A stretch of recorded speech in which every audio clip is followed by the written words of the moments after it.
ദിവ്യപ്രകാശം ഹൃദയങ്ങളിൽ നിർഗളിപ്പിക്കുന്ന പ്രകാശ വഴികളിലേക്ക് സ്വാഗതം.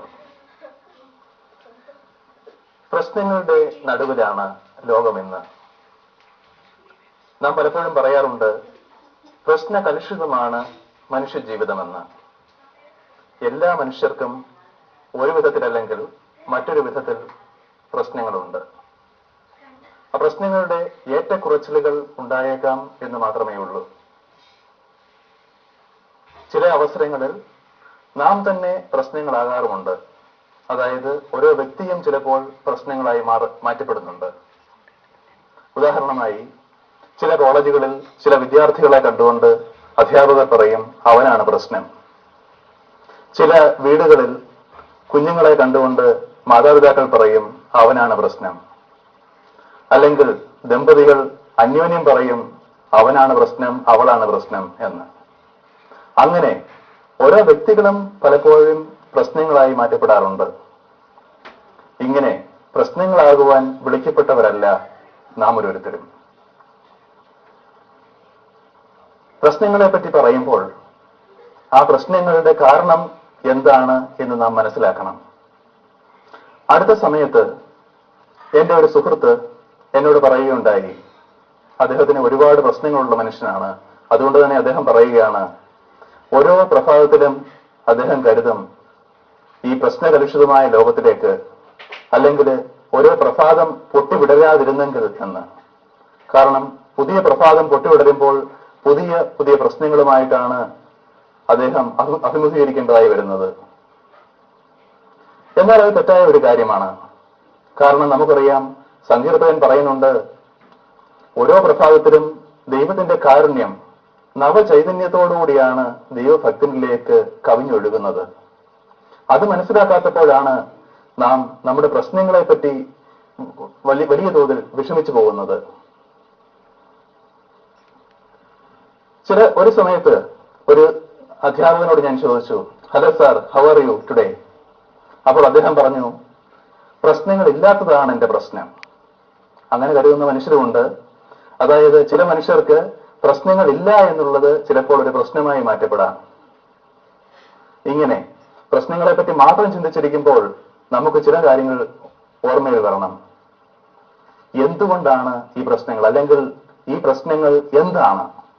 ഒന്നാമത്തെ സ്റ്റെപ്പ്, പ്രശ്നങ്ങൾ പരിഹരിക്കുന്നതിനുള്ള ഒന്നാമത്തെ സ്റ്റെപ്പ്, നാം പ്രശ്നങ്ങൾ എന്താണെന്ന് മനസ്സിലാക്കണം. What is the problem? അതിനുശേഷം ആ പ്രശ്നങ്ങളുടെ കാരണം എന്താണെന്ന് മനസ്സിലാക്കണം. എന്തുകൊണ്ട് ആ പ്രശ്നങ്ങൾ ഉണ്ടായി? നമുക്കറിയാം, ഏത് പ്രശ്നങ്ങൾ ഉണ്ടാകുമ്പോഴും പ്രധാനമായും 3 കാരണങ്ങൾ ഉണ്ടാവാം. 1 ദൈവം, 2 പിശാച്, 3 സ്വാഭാവികം.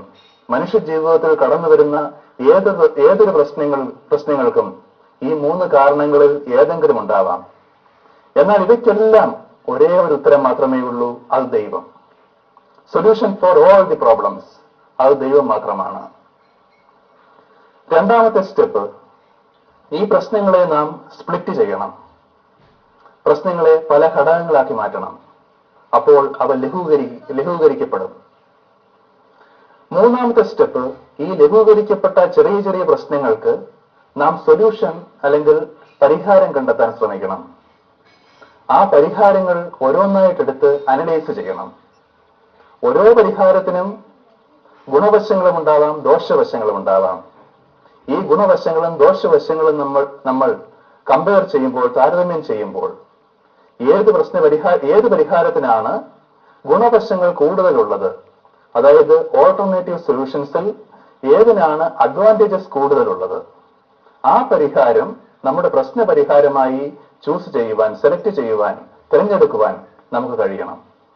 അത് ദൈവസഹായം ഒന്നുകൊണ്ട് മാത്രമേ നമുക്ക് കഴിയുകയുള്ളൂ. അങ്ങനെ ചൂസ് ചെയ്യുമ്പോൾ നാം ആ പ്രശ്നത്തെ ചെറിയതാക്കി മാറ്റിക്കൊണ്ട്, ആ പ്രശ്നം ഇവിടെ ഇരിക്കുകയാണെങ്കിൽ ആ പ്രശ്നം ചെറിയ പ്രശ്നമാക്കി മാറ്റിക്കൊണ്ട് ആ പ്രശ്നത്തിന്റെ മുകളിൽ നാം കയറിയിരിക്കണം. പ്രശ്നത്തിന്റെ മുകളിൽ നാം കയറിയിരിക്കുമ്പോൾ പ്രശ്നം ഒന്നുമല്ലാതായി മാറും. പിന്നീട് നാം നോക്കേണ്ടത് ഈ പ്രശ്നത്തിലേക്കല്ല, പിന്നെയോ സൊല്യൂഷനിലേക്കാണ്. പ്രശ്നം ഇവിടെ ഇരിക്കുമ്പോൾ പ്രശ്നത്തിലേക്ക് നോക്കാതെ സൊല്യൂഷൻ അല്ലെങ്കിൽ പരിഹാരം അവിടെ ഇരിക്കുന്ന പരിഹാരത്തിലേക്ക് നോക്കണം. കാരണം നാം പ്രശ്നത്തിന്റെ മുകളിലിരിക്കുമ്പോൾ നമ്മോടൊപ്പമുള്ളത് വല്ലഭനായ സർവശക്തനായ നമ്മുടെ കർത്താവാണ്. ആ ദൈവത്തിന് നമ്മുടെ പ്രശ്നത്തെ പരിഹരിക്കുവാൻ ഒട്ടും തന്നെ അസാധ്യമല്ല എന്ന് നമുക്കറിയാം. അതിനാൽ ദൈവം നമ്മോടൊപ്പം ഇരുന്നുകൊണ്ട് ആ പ്രശ്നത്തെ സോൾവ് ചെയ്യും. ആ പ്രശ്നത്തിന്റെ പരിഹാരത്തിലേക്ക് നാം നോക്കുമ്പോൾ നാം നോക്കേണ്ടത് ഒരു മിറർ എന്ന വണ്ണം അല്ലെങ്കിൽ ഒരു കണ്ണാടി എന്ന വണ്ണം നാം നോക്കുന്നത് നമ്മുടെ ദൈവത്തിന്റെ മുഖത്തേക്ക് തന്നെയാണ്. നമ്മുടെ ദൈവത്തിന്റെ മുഖത്തേക്ക് നോക്കുമ്പോൾ നാം പ്രശ്നത്തെ പിന്നീട് കാണുകയില്ല. പ്രിയപ്പെട്ടവരെ, പ്രശ്നങ്ങൾ അവസാനിക്കുമ്പോൾ നമുക്കറിയാം നമുക്ക് സമാധാനം ഉണ്ടാവുന്നു. കാരണം നമ്മുടെ ദൈവം സമാധാന പ്രഭുവായ ദൈവമാണ്, സമാധാനത്തിന്റെ ദാതാവായ ദൈവമാണ്, സമാധാനം നൽകുന്നത് ദൈവമാണ്. ഞാൻ ഓർക്കുകയാണ്, ഏതാനും വർഷങ്ങൾക്ക് മുൻപ് ലിബിയയിൽ വെച്ച് എനിക്ക് ഒരു ആക്സിഡന്റ് ഉണ്ടായി. 2 മാസം കിടക്കയിൽ കിടന്നതിന് ശേഷം എഴുന്നേറ്റ് നടക്കാറായപ്പോൾ എന്റെ മനസ്സിൽ ഒരുപാട് പ്രയാസങ്ങളും വിഷമങ്ങളും ഉണ്ടായിരുന്നു.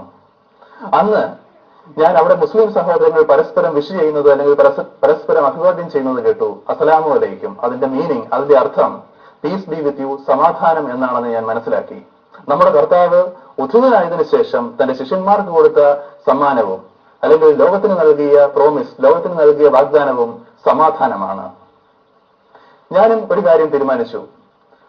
കഷ്ടപ്പെട്ട് നടക്കുന്ന ആ സമയത്ത് എന്റെ മനസ്സിൽ പ്രയാസങ്ങളുണ്ടായിരുന്നു, പ്രശ്നങ്ങളുണ്ടായിരുന്നു, വിഷമങ്ങളുണ്ടായിരുന്നു. അതായത് എന്റെ അപകടത്തിന്റെ അവസ്ഥകളൊന്നും തന്നെ എന്റെ കുടുംബാംഗങ്ങളോ ആരും തന്നെ അറിഞ്ഞിട്ടില്ല. അറിയാത്ത സ്ഥലം, അറിയാത്ത ഭാഷ, അറബി, അങ്ങനെയുള്ള ആ അവസരത്തില് ഞാൻ എല്ലാവരോടും പറയാൻ തുടങ്ങി, അസ്സലാമു അലൈക്കും, പീസ് ബി വിത്ത് യു. എന്റെ മനസ്സിൽ ഞാൻ പറഞ്ഞു, നിങ്ങൾക്ക് സമാധാനം ഉണ്ടാവട്ടെ എന്ന്. ഞാൻ അങ്ങനെ ആശംസിക്കാൻ തുടങ്ങിയപ്പോൾ ഞാൻ അറിയാതെ തന്നെ അവർക്കും സമാധാനം ലഭിച്ചു, എനിക്കും സമാധാനം ലഭിച്ചു. അങ്ങനെയാണ് സമാധാനം നമ്മുടെ ഉള്ളിൽ ഉണ്ടാകുന്നത്. സമാധാനം ഉണ്ടാകുമ്പോൾ പ്രശ്നങ്ങൾ അവസാനിക്കുന്നു. നമുക്കറിയാം, നാം ഒക്കെ കത്തുകൾ അയക്കാറുണ്ട്. ഇക്കാലയളവിൽ ഇമെയിലാണ് പലപ്പോഴും കൂടുതലായി അയക്കാറുള്ളത്. ഇമെയിൽ ആണെങ്കിലും കത്തുകളാണെങ്കിലും നാം അയക്കുമ്പോൾ നാം ആർക്ക് അയക്കുന്നുവോ ആ ആൾക്ക് അത് ചെന്നില്ല എങ്കിൽ, കിട്ടിയില്ല എങ്കിൽ അത് തിരിച്ചു വരും. അതേപോലെ തന്നെ നാം ആർക്കെങ്കിലും ഒരു സമാധാനം വിഷ് ചെയ്തിട്ട് അത് അയാൾക്ക് ചെന്നില്ലെങ്കിൽ അത് നമുക്ക് തിരികെ ലഭിക്കണം. പ്രിയ സഹോദരങ്ങളെ, എല്ലാ സുപ്രഭാതത്തിലും എല്ലാ പ്രഭാതത്തിലും നാം എഴുന്നേറ്റാൽ ഉടനെ തന്നെ അല്ലെങ്കിൽ രാത്രിയിൽ കിടക്കുന്നതിന് തൊട്ട് മുമ്പ് തന്നെ നമുക്ക് ഈ ലോകത്തിന് സമാധാനം ആശംസിക്കാം. ഒന്നുകിൽ ലോകത്തിന് സമാധാനം എത്തിച്ചേരും, അല്ലെങ്കിൽ ആ സമാധാനം നമ്മിലേക്ക് എത്തിച്ചേരും. ലോകത്തിന് സമാധാനം എത്തിച്ചേർന്നാൽ ലോകത്തിലെ ഒരു ഘടകമായ നമുക്കും സമാധാനം എത്തിച്ചേരും. എങ്ങനെയായിരുന്നാലും നമ്മളുടെ പ്രശ്നങ്ങൾ അവസാനിച്ച് നമ്മിൽ സമാധാനം എത്തിച്ചേരണമെങ്കിൽ നാം ദൈവത്തോട് കൂടെയായിരുന്നു കൊണ്ട് ലോകത്തിന് സമാധാനം ആശംസിക്കുന്നവരായി മാറിക്കൊണ്ട് ദൈവത്തിൽ കൂടുതലായി ആശ്രയിച്ച് മുന്നേറാൻ സാധിക്കണം. കാരണം നാം നമ്മുടെ പ്രശ്നങ്ങളിലേക്കല്ല നോക്കുന്നത്, പ്രശ്നങ്ങളെക്കാൾ വലിയവനായ ദൈവത്തിലേക്കാണ്. സങ്കീർത്തകൻ പറയുന്നുണ്ട്, ദൈവത്തിൽ ആശ്രയിക്കുന്നവനെ അവിടുത്തെ കാരുണ്യം വലയം ചെയ്യും, അവിടുത്തെ സ്നേഹം വലയം ചെയ്യുമെന്ന് പറഞ്ഞിട്ടുണ്ട്. അവിടുത്തെ സ്നേഹം വലയം ചെയ്യുമ്പോൾ പ്രശ്നങ്ങളെ അതിജീവിച്ചുകൊണ്ട് മുന്നേറുവാനുള്ള സർവശക്തന്റെ അതിഭയങ്കരമായ ശക്തിയാണ് നമ്മിലേക്ക് കടന്നു വരാൻ പോകുന്നത്.